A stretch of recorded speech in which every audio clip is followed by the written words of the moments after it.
Dostumla ilk karşılaştığım zaman dedim ki Amerikalılar için bir araba yarat ve bu araba Amerika'nın en soğuk eyaletlerinde bile sıcak bir performans sağlasın. O da bana dedi ki inovasyon istiyorsan ben de. İşte bu Tesla. Aracıma binmeden Beyaz Saray'da çayımı yudumlarken, evet çay doğru duydunuz, aracımı ısıtabiliyorum ve içine bindiğim zaman kendimi adeta bir Amerika Birleşik Devletleri Başkanı gibi hissediyorum. Yani kısaca bu özellik mükemmel bir özellik ve hala birçok marka Türkiye'de uzaktan erişimi getirmedi. Herkese merhabalar. 1 Ocak sabahında sizlerle birlikteyim ve karlı havayı görünce uzun zamandır çekmek için beklediğim video içeriğini sizler için hazırlamaya başladım. Şimdi sizlerle birlikte Tesla'nın buz çözme özelliğini birlikte inceleyeceğiz. Bu da nedir? Aynı zamanda Tesla uygulamasından aktif hale getirebildiğimiz bu özellik sayesinde aracımızın üstündeki karı, buzu küremeden klimanın aktif hale getirilmesiyle uzaktan erişimle buz çözme işlemi gerçekleştiriliyor. Bakalım bu ne kadar işlevsel ve gerçekten dedikleri gibi mi? Ayrıca sosyal medyada gördüğüm kadarıyla birçok kişi diyor ki birçok markada bu özellik zaten var. Siz Tesla'cılar abartıyorsunuz ama ya en baştan başladığımızda uzaktan erişim zaten Türkiye'de kaç markada var? Ve onların bahsettiği şekilde uzaktan erişimle buz çözme veya iklimlendirme yapma olayı gerçekten Tesla'dakine benziyor mu? İşte bu içerikte bunu da onlara göstermiş olacağız ve biz de görmüş olacağız.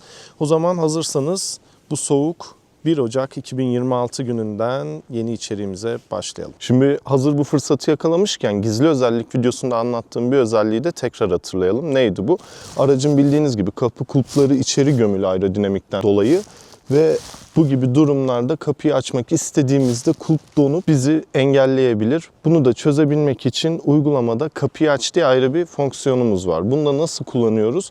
Uygulamaya girdiğimiz zaman üst taraftaki ikonlara basılı tuttuğumuzda kontrolleri özelleştir ekranı geliyor. Ve bu ekranlarda da aşağıda kapıyı aç diye bir buton var. Şimdi bakın gelin birlikte deneyelim. Bu butona basacağım.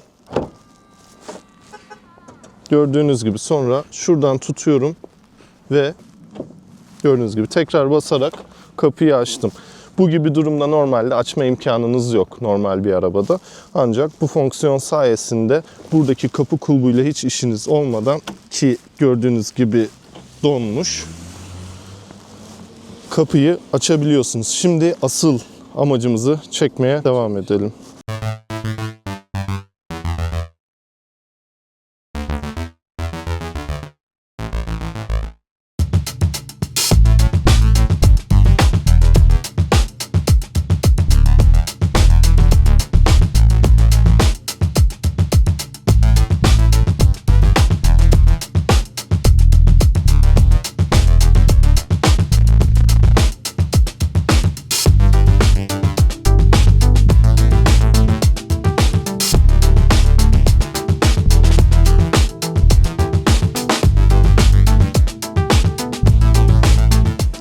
Ve evet, 20 dakikalık bir defrost, buz çözme modunu aktif olarak kullandık 20 dakika boyunca ve 20 dakika sonunda bakalım nasıl olmuş. Ön cam gördüğünüz gibi hiçbir şey yapmadan tamamen çözündü. Ön tarafta bir ısıtıcı veya herhangi bir motor bulunmadığı için burada bir erime gerçekleşmez ama araç hareket ettiği zaman buz değilse, yumuşak karsa zaten gidecektir. Arka tarafta da ısıtmalı arka camla görüş açınıza yetecek kadar da arka camda erime gerçekleşmiş. Tavanda da kar oldukça yumuşamış, araç hareket edince dökülmeye başlayacaktır diye tahmin ediyorum. Evet, şimdi abim arabayı çıkaracak. Bildiğiniz gibi bu standart premiumlar arkadan itişli ve bu tip havalarda arkadan itişli araçlar gerçekten çok can sıkıcı olabiliyor. O yüzden küçük bir sürüş deneyimi yaşayalım istedim. Aynı zamanda araç hareket ettiği zaman da karların ne kadar yumuşamış ve çözülmüş onu da görelim istedim. Gördüğünüz gibi üst taraf da örümeye başlamış.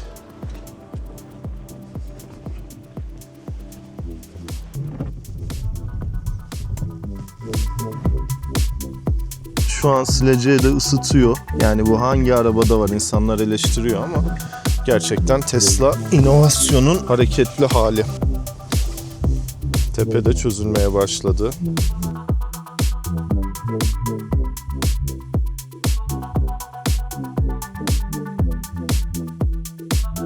Yani bu rakamı bir teyit etmek lazım. Uygulamadan ekran görüntüsü aldık zaten. O zaman bakarız. Şöyle biraz yokuş çıkalım. Şimdi yanıma geldiği zaman frene asılacak.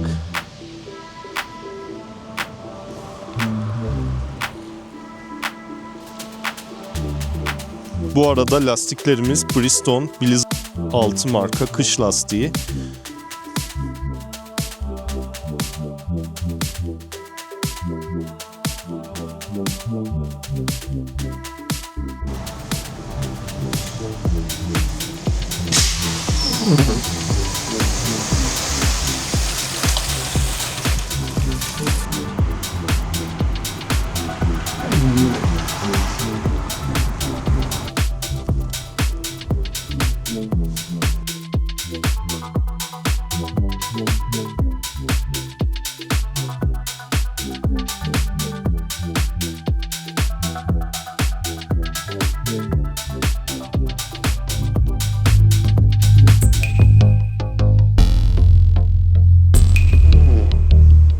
Evet, kısa bir seyahatten sonra gördüğünüz gibi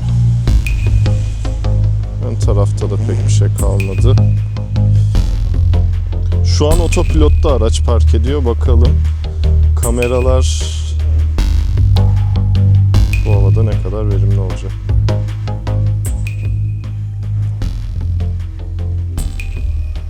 Evet, kaydı. Tam manuel gelsen.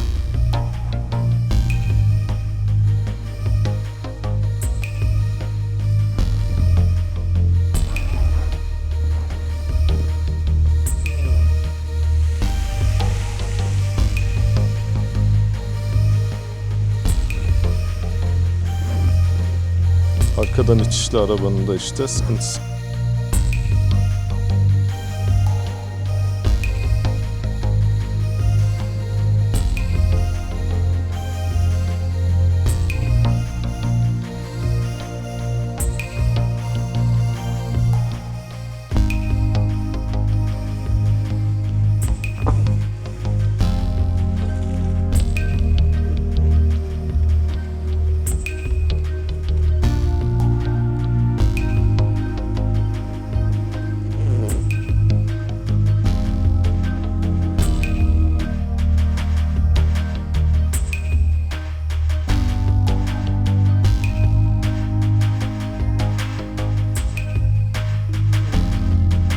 Numara 5 yıldız.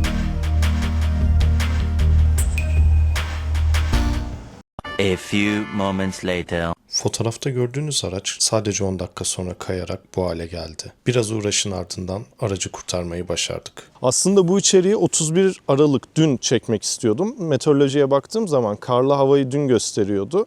Ancak zaten şimdi aralara oradan da görüntüler ekleyeceğim o çekimlerden de. Evet, 31 Aralık sabahından herkese günaydın. Birçok araçta da uzaktan iklimlendirme özelliği farklı yöntemlerle var. Bazıları aracın kumandasından açıp kapatacak şekilde var. Bazılarında sizin zamanlayıcı kurarak işte Ioniq 5 gibi, onlarda herhangi bir sim kart ve uzaktan erişim yok. Siz zamanlayıcı kuruyorsunuz. Sabah 9'a klimamı 24 derece yap diyorsunuz. Araç sabah 9'da 24 derece olarak klimayı aktif ediyor. Bazılarında hiç yok. Araca binip anca çalıştırabiliyorsunuz. Bazılarında ise Tesla, BYD, TOG gibi aracın nerede olması önemsiz olmakla birlikte tek önemli şey sizin için telefonunuzun internet bağlantısı oluyor. Tesla'larda Turkcell'le anlaşma var ve aracı satın aldığınızda dahili bir sim kart var. Siz bunu görmüyorsunuz veya siz herhangi bir işlem yapmıyorsunuz. Bu şirketin otomatik anlaşmasıyla gelen bir şey. Ve bu sayede de siz Tesla uygulamasına aracın interneti olduğu için sizin de internetiniz olan herhangi bir yerden bağlanarak aracınızı kontrol edebiliyorsunuz. Yani şöyle söyleyeyim, ben buradan İzmir'de aracımı, Ankara'dayım, İzmir'deki bir aracı kontrol edebiliyorum. Sadece önemli olan internet erişimimin olması. Bu sayede de aracın iç sıcaklığını, dış sıcaklığını görüntüleyebiliyorum o an ve bunları görüntülerken de aracı istediğim sıcaklığa getirebiliyorum. Aynı zamanda buz çözme denilen daha güçlü, maksimum olarak çalıştırıyor klimaları bir modu da var aracın. İşte bu iklimlendirmede de neleri ayarlayabiliyoruz onu da söyleyeyim. Siz açtığınızda zaten şimdi göreceksiniz. Ben 1 derecelerdeyken 22 dereceye getir dediğimde otomatik olarak direksiyon ısıtmayı, ön iki koltuk ısıtmayı, içerideki havalandırmayı sıcak üfleyecek şekilde aktif hale getiriyor. Aynı zamanda ön camla arka camı ısıtmaya başlıyor. Belli bir derecenin altında bu işte 10 derecelerde çalıştırdığımda olmuyordu. Ancak bu 1 derece, 0 derece ve eksi derecelerde çalıştırdığımda sarı çizgiler çıkmaya başlıyor ekranda. Onu da göstereceğim ve bu çizgiler de aslında ön iklimlendirmeyi aktif ediyor. Ön iklimlendirme dediğimiz şey de şu oluyor. Bildiğiniz gibi elektrikli araçlar batarya sistemiyle çalışıyor ve bataryalarda katot anot elektrolit üzerinden işleyen bir sistem. Ve burada akış üstünden, iletkenlik üstünden aslında enerji akışı, enerji oluşması sağlanıyor. Bunun da olabilmesi için optimal bir sıcaklık değeri gerekiyor. Daha doğrusu optimal bir değerde en verimli halde çalışıyor diyelim. Bunun için de araç bataryayı belli bir sıcaklığa siz gitmeden getirerek az tüketimle, daha az tüketimle uzun menzil sunabilmesi amacıyla ön iklimlendirme Tesla'da karşımıza çıkıyor. Bu ön iklimlendirmeyi aynı zamanda aracı şarja götürürken de yapıyoruz. Araç sahipleri bilecektir. O da nasıl oluyor? Navigasyon üstünden şarj istasyonu seçtiğimiz zaman ön iklimlendirme başlatılıyor diye zaten bize bildiriyor ve ekranda uyarı geliyor.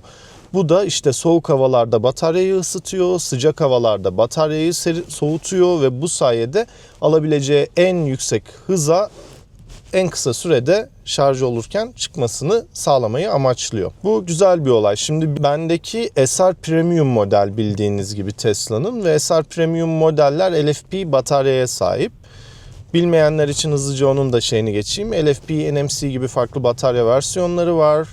LFP bataryanın enerji yoğunluğu daha düşük oluyor, daha uzun ömürlü ve daha güvenli oluyor diyebiliriz. İşte %100'e kadar şarj edebilirsiniz, sorun çıkmaz vesaire gibi durumlar var. Ama ve lakin LFP bataryalar daha az yoğunlukta ve izledikleri elektrolit yolu nedeniyle koridor hattı tarzı bir şekilde orada akış sağlanıyor. Bundan kaynaklı olarak da yani çok karıştırmayayım ortalığı da LFP bataryalarda kış performansı düşük oluyor. Bu da bunun negatifi oluyor. Kış performansı düşük de ne demek? Normalde işte bataryadan aldığınız verimin %50'sini, %60'ını anca alıyorsunuz demek. Oysa bir NMC bataryada kışınki değer %80'lerde bir verim olabilir. Yani bu da işte menzil kaybını kastediyorum aslında. Normalde 500 kilometre giden bir araba LFP bataryada 250'lere, 270'lere düşebiliyor. NMC'de ise 500-350'lere düşüyor misal gibi. Bunun işte önüne geçebilmek için bu tip iklimlendirmeyi, ön iklimlendirmeyi doğru bir şekilde kullanabilmek çok önemli. Sizlere güzel bir içerik çıkarmaya çalıştık. Umarım beğenmişsinizdir. Eğer beğendiyseniz videoyu da beğenirseniz, kanala abone olursanız ve karşınıza çıkarsa hype'larsanız çok mutlu olurum.